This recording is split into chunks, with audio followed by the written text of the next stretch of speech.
Habla sobre el gerenciamiento de antibióticos, en el cual pues tenemos pues muchas cosas en común que ya expuso la doctora Natalia. Y en esto es básicamente es precisamente una adecuada administración, no tanto la cuestión de la administración de la vía endovenosa, eh, oral, sino qué es lo que está pasando, que nos está contribuyendo al fenómeno que pues anteriormente no pude terminarles, que es acerca de la resistencia. La problemática es que para el año 2030 la resistencia a antibióticos y la falta de alternativas se constituirán como una de las principales causas de mortalidad de la población en el hemisferio occidental. Esto es una frase dramática porque quiere decir que de aquí a apenas unos 7 años, perdón, em, una de las causas de mortalidad, aparte de la enfermedad, será que no habrá cómo tratar un paciente. Siguiente.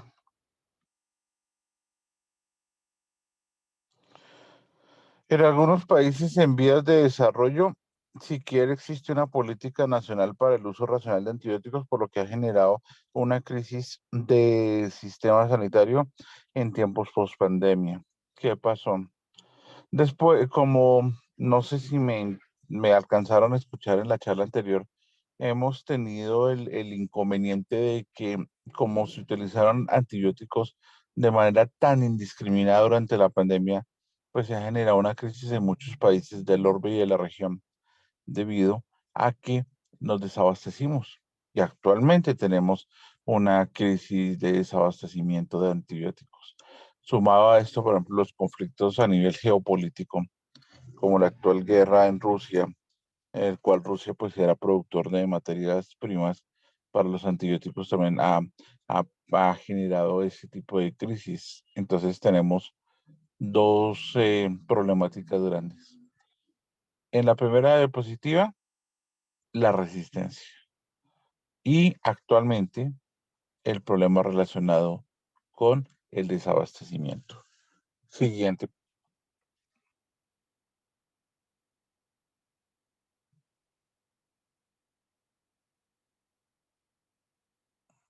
siguiente diapositiva. Entonces, dentro de los planes de gerenciamiento tenemos que tener nosotros en cuenta varias variables que tenemos que fomentar. Primero, un plan estratégico. O sea, ya se tienen que acabar los empirismos, el que a mí me parece, en el que a mí me ha ido bien, sino que junto con las guías de práctica clínica tiene que haberse un plan de estrategia, un plan terapéutico para cada paciente. Pues hacerle frente a la disminución de la producción de moléculas nuevas, el aumento sensible de la resistencia y el aumento de casos de fracaso terapéutico. Siguiente, por favor.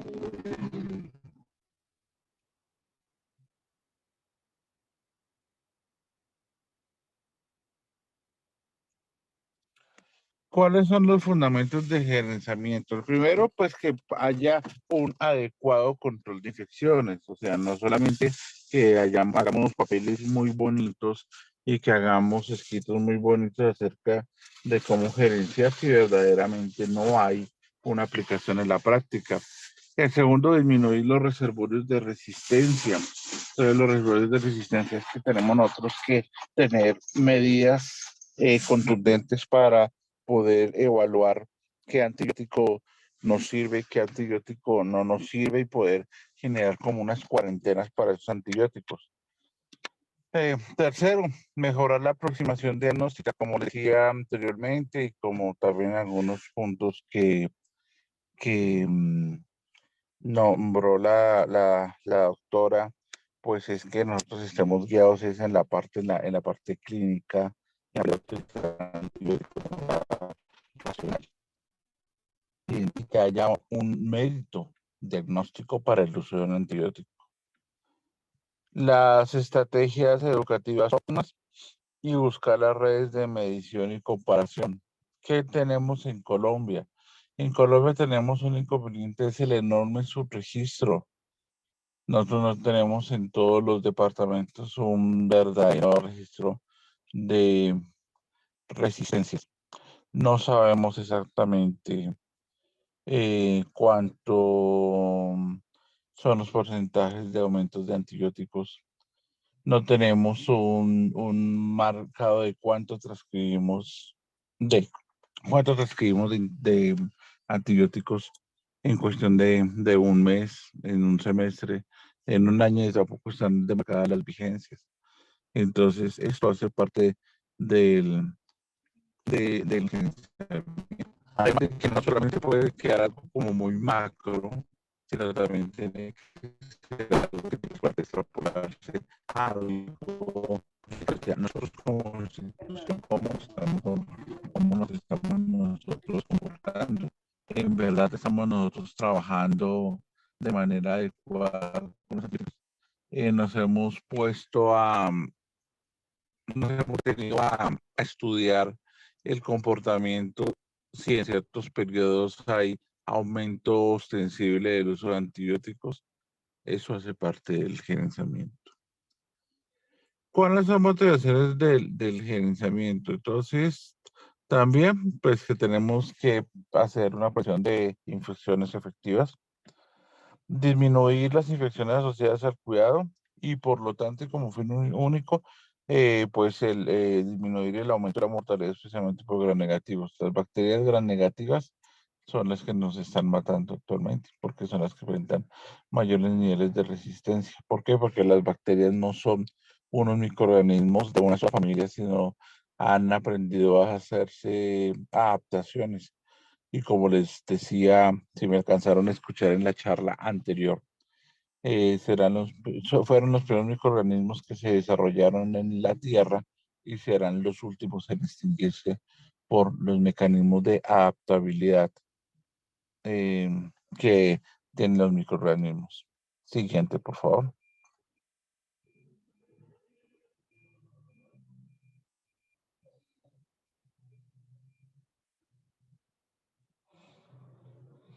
El control de los antimicrobianos. Entonces, ¿qué tenemos nosotros que ver con los microbianos? Desafortunadamente, como en absolutamente todo, en la parte fiscal, en la parte económica, en la parte educativa, pues en esta parte también tienen que haber como unos checkpoints, tienen que haber como unos restriction points, unos puntos de restricción.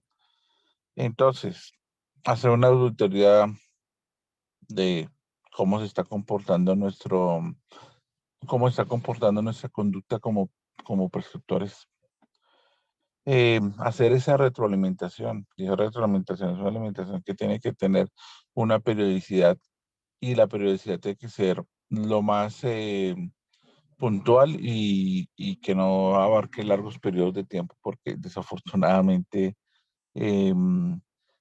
los profesionales caen en que solamente cumplen a veces la norma cuando tienen un auditor encima, pero vuelven a caer en vicios de trabajo y generando pues los puntos de restricción, pues sin pretender de que haya una coartación del ejercicio médico y respetando el criterio, ya hay que generar unos puntos de restricción. Y cuando genero estos puntos de restricción, ¿a qué me refiero en específico?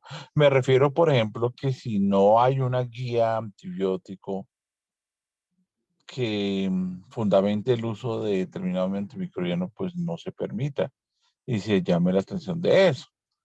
Por ejemplo, coloco un ejemplo. Si yo tengo una persona un cierto profesional que está formulando Linesolid para un cuadro respiratorio y que no sé, no tiene el mérito, pues, hombre, debe ser fundamento. Se están formulando antibióticos de muy alto techo para una infección de tejidos blandos simple, ¿dónde está el fundamento? Entonces no pretende que este punto de restricción sea una actividad coartante, pero que sí tiene que ser necesaria, pues debido a la resistencia. O sea, esa extrema libertad en el uso de los antimicrobianos es lo que nos ha generado de manera desafortunada los riesgos de complicaciones y las resistencias. ¿Cuáles son las estrategias fundamentales? La primera, y como les digo, la adherencia a las guías de práctica clínica.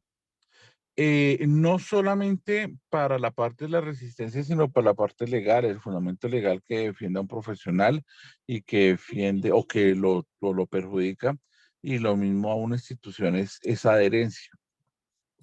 No solamente vayamos dentro de la parte legal, la parte por el ejercicio para propender la salud de nuestros pacientes. Hombre, si estamos nosotros mandando antibióticos en sintomatología respiratoria de origen viral, si estamos mandando en cualquier tipo de lesión de piel, que muchas veces son alérgicas y que no requieren ningún tipo de, de tratamiento, pues por fuera de la guía. Entonces, eso apoya más el punto de la restricción. El desescalonamiento antibiótico, tenemos que nosotros enseñarle a nuestros colegas que no nos dé miedo que si tenemos un cultivo, el cual nos dice que tenemos un antibiótico que nos puede ser mucho más útil en un paciente sin necesidad de utilizar uno de tan alto techo, pues es necesario hacerlo. Y por otro, la optimización de la dosis, a veces es increíble que no tiene ningún tipo de sentido. Al parecer, mando porque se me ocurre, no porque no hay una serie de consenso. También es porque muchas veces no se están seguros. Eso desafortunadamente pasa en primeros niveles de atención. Y dirán, bueno, pero fue en primer nivel de atención, pero ¿qué tiene que ver con nosotros que somos instituciones de alta complejidad? Pues tiene que ver mucho, porque lo que pasa es que nosotros somos los que tenemos que después afrontar en el paciente críticamente enfermo las resistencias. Entonces es necesario hacer. Siguiente, por favor.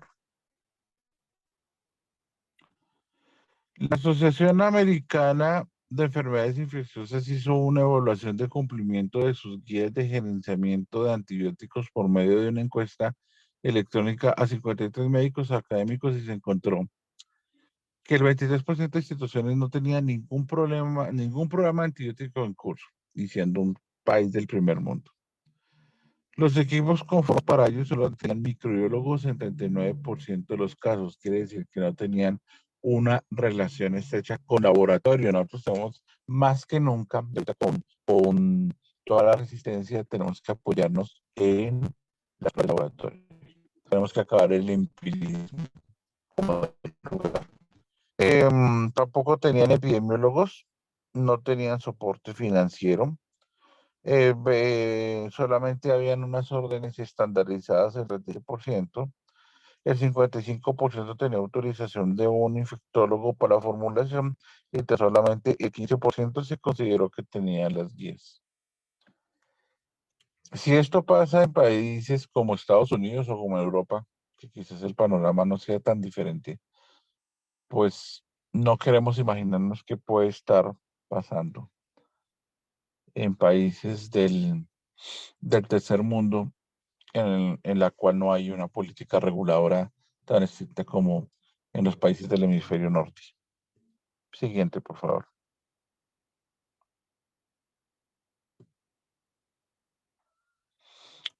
¿Cuáles son los pilares de la terapia antimicrobiana? Entonces, primero, un tratamiento oportuno. Segundo, un tratamiento apropiado. Conocer la microbiología y conocer los rangos de sensibilidad. Para ello es necesario, como les comento, los cultivos. Pues ya, digamos, hay unas orientaciones diagnósticas por las guías, en el cual si una persona tiene un ejemplo, una infección de vías urinarias de primera vez, ¿cuáles son las opciones? Listo. Pero pidamos un cultivo para que nosotros cumplamos de manera radical con el tratamiento adecuado. Y el tercero, conocimiento de la farmacología, porque si estamos mandando un antibiótico que tiene un clearance para 24 horas o para 6 horas y lo mandamos cada 36 horas, bueno, aparte de si tiene algún tipo de ajuste, por ejemplo, pacientes con patología renal, eso puedo, pero pues vamos, esas son algunas excepciones, pues tenemos que conocer la farmacología para no van a terminar contribuyendo en la mala prescripción y al final a la resistencia. Siguiente, por favor.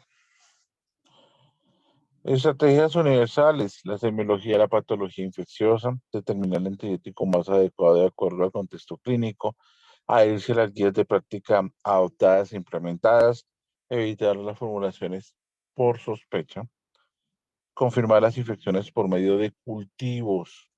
Era admisible hace 40 años cuando hasta ahora se estaban implementando cultivos en nuestro país, pero ahorita es algo totalmente inadmisible. Por ejemplo, de que en una UCI se inicie un tratamiento empírico por una bacteremia y que no haya un cultivo. O lo más particular, muy juiciosamente formulan el cultivo, pero en las auditorías a leer no se encuentra reportado en ninguna parte de la historia clínica. Evitar las terapias de combinación cuando no haya una indicación contundente e implícita. Eh, Nos volvimos entonces, ¿cuáles son las indicaciones? Entonces, colocar ampicilina, survactan más claritromicina siempre, colocar oxacilina más clindamicina siempre, colocar a veces cosas absurdas, colocar dos tipos de medicamentos del mismo grupo farmacológico que se ha visto. Uno piensa que es un chiste cruel, pero se ve que existe, que no se están mandando indicaciones. Hay indicaciones muy precisas en las guías para manejo de antibióticos duales, pero eso no puede ser, no lo podemos manejar de manera indiscriminada y sin seguimiento. Siguiente, por favor.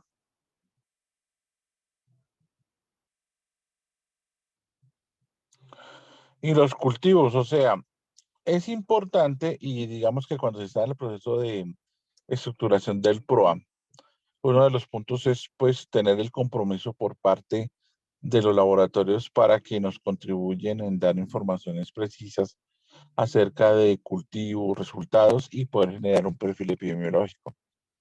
Ese ha sido un problema porque ha faltado la voluntad y no solamente la relación que nosotros tenemos en laboratorios, sino me integral con en general.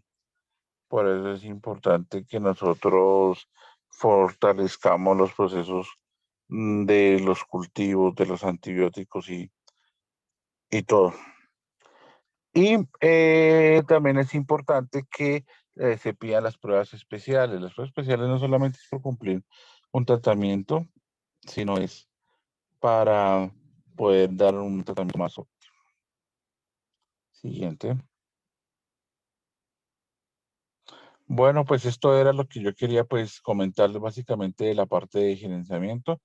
Pues unos puntos muy básicos, pues unos pilares muy básicos, pero pues que quería que fueran lo mayor contundente para que optimicemos este tipo de tratamientos y que mm, tratemos de bajar un poco los índices de resistencia, de fracaso terapéutico y seamos racional en el uso del recurso, porque como decía al principio, no solamente es una cuestión de mala formulación, una cuestión de resistencia, sino una cuestión de abastecimiento a nivel mundial.